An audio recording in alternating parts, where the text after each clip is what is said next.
anak-anak, salam jumpa dengan Ibu. Bagaimana kabarnya? Ibu harap semuanya dalam keadaan baik dan sehat selalu. Apakah anak-anak sudah siap untuk belajar? Sudah? Oke, bagus sekali. Nah, sebelum kita memulai dengan pembelajaran kita, marilah kita berdoa sesuai dengan kepercayaan kita masing-masing agar pembelajaran kita bisa berjalan dengan baik. Berdoa mulai.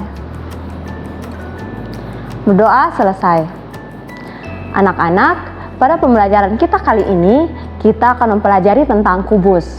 Tujuan dari pembelajaran kita ada dua, yaitu yang pertama, anak-anak dapat menemukan rumus luas permukaan kubus, dan yang kedua, anak-anak dapat menyelesaikan masalah yang berkaitan dengan luas permukaan suatu benda yang berbentuk kubus.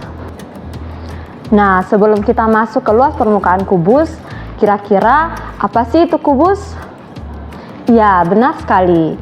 Jadi, kubus adalah bangun ruang sisi datar yang memiliki bentuk seperti gambar di samping ini. Nah, kubus memiliki 8 buah titik sudut, 12 rusuk, dan 6 buah sisi. Ciri paling khas dari sebuah kubus adalah setiap rusuknya memiliki panjang yang sama, dan setiap sisinya memiliki bentuk dan ukuran yang sama atau kongruen. Perhatikan kubus ini.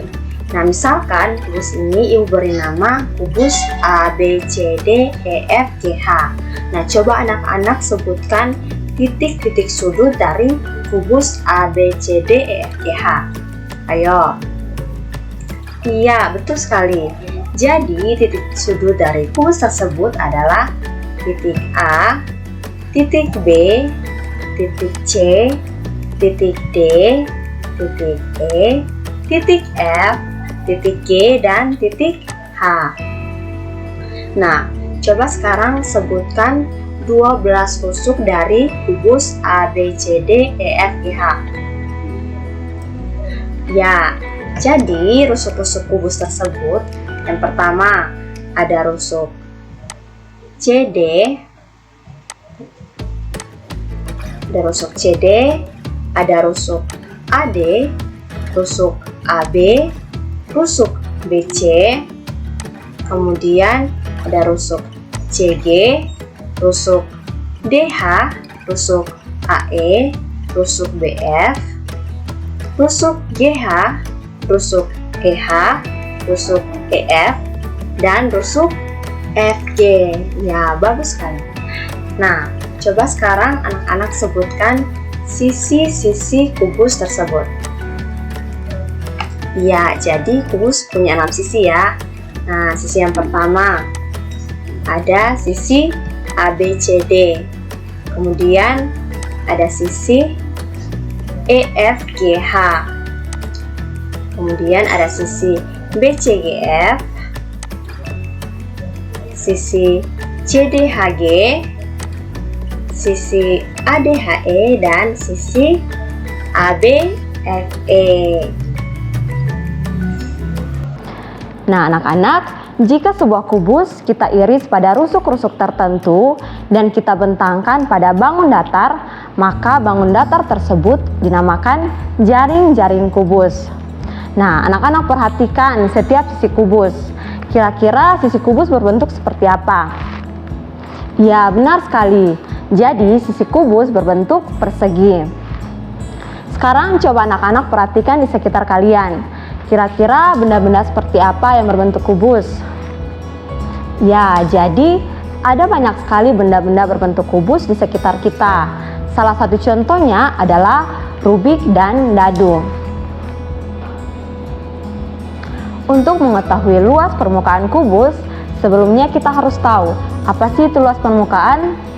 Jadi, luas permukaan adalah jumlah luas semua sisi suatu bangun ruang atau luas jaring-jaring bangun ruang tersebut. Dengan demikian, luas permukaan kubus dapat kita peroleh dari luas jaring-jaring kubus. Nah, anak-anak perhatikan jaring-jaring kubus di samping. Ingat, kubus memiliki 6 buah sisi. Sisi yang pertama, kedua, ketiga, keempat, kelima, dan keenam. jika kita misalkan luas sisi pertama sama dengan L1, luas sisi kedua sama dengan L2, luas sisi ketiga sama dengan L3, begitu pula dengan luas sisi keempat, kelima, dan keenam, maka luas permukaan kubus yang disimbolkan dengan LP sama dengan luas sisi pertama ditambah luas sisi kedua ditambah luas sisi ketiga ditambah luas sisi keempat ditambah luas sisi kelima ditambah luas sisi keenam. Nah, jika rusuk kubus kita simbolkan dengan S, maka luas salah satu sisi kubus adalah ya S kali S atau S kuadrat. Dengan begitu L1 atau luas sisi pertama sama dengan S kuadrat, L2 sama dengan S kuadrat, begitu pula dengan L3, L4, L5, dan L6. Nah, dengan begitu dapat kita tulis LP sama dengan S kuadrat ditambah S kuadrat ditambah S kuadrat ditambah S kuadrat ditambah S kuadrat ditambah S kuadrat. Nah, anak-anak perhatikan, kira-kira ada berapa S kuadratnya? Ya, benar sekali. Jadi S kuadratnya ada 6. Nah, dengan begitu LP bisa kita tulis 6 kali S kuadrat. Nah, sampai di sini kita sudah menemukan rumus luas permukaan kubus, yaitu 6 kali S kuadrat. Setelah kita selesai menemukan rumus luas permukaan kubus, yuk coba kita selesaikan soal-soal yang berkaitan dengan luas permukaan kubus. Nah, anak-anak perhatikan contoh soal yang pertama. Nah, di sini diberikan sebuah kubus yang memiliki panjang rusuk 4 cm. Kira-kira berapakah luas permukaan kubus tersebut? Yuk kita coba selesaikan. Nah, di sini diketahui S atau panjang rusuknya sama dengan 4 cm. Ditanya LP atau luas permukaan kubusnya. Nah, ingat rumus luas permukaan kubus 6 kali S kuadrat. Nah, S-nya kita ganti dengan 4 cm, maka 4 cm dikuadratkan hasilnya berapa anak-anak? Ya, betul sekali. Hasilnya 16 cm kuadrat. 6 dikali 16 cm kuadrat sama dengan 96 cm kuadrat. Jadi, luas permukaan kubus tersebut adalah 96 cm kuadrat. Sekarang kita akan masuk ke contoh soal yang kedua. Jima memiliki sebuah kotak seperti gambar di samping ini yang akan dibungkus dengan kertas kado. Panjang, lebar, dan tinggi kotak tersebut sama, yaitu 8 cm. Berapakah ukuran kertas kado minimal yang perlu disiapkan Jima untuk membungkus kotak tersebut? Nah, anak-anak, berdasarkan soal tersebut, kira-kira rumus apa yang harus kita gunakan untuk menyelesaikan masalah tersebut? Ya, betul sekali. Kita akan menggunakan rumus luas permukaan kubus. Kenapa? Nah, berdasarkan soal tersebut, kita ketahui kalau panjang, lebar, dan tingginya sama, yaitu 8 cm. Artinya, kotak tersebut berbentuk kubus. Kemudian ditanya ukuran kertas kado minimal yang harus disiapkan untuk membungkus kotak tersebut. Artinya kertas kado tersebut akan digunakan untuk menutupi permukaan dari kotak tersebut. Nah, di sini kita ketahui S sama dengan 8 cm. Nah, rumus luas permukaan kubus sama dengan 6 kali S kuadrat. S-nya kita ganti dengan 8 cm, maka 8 cm dikuadratkan hasilnya 64 cm persegi.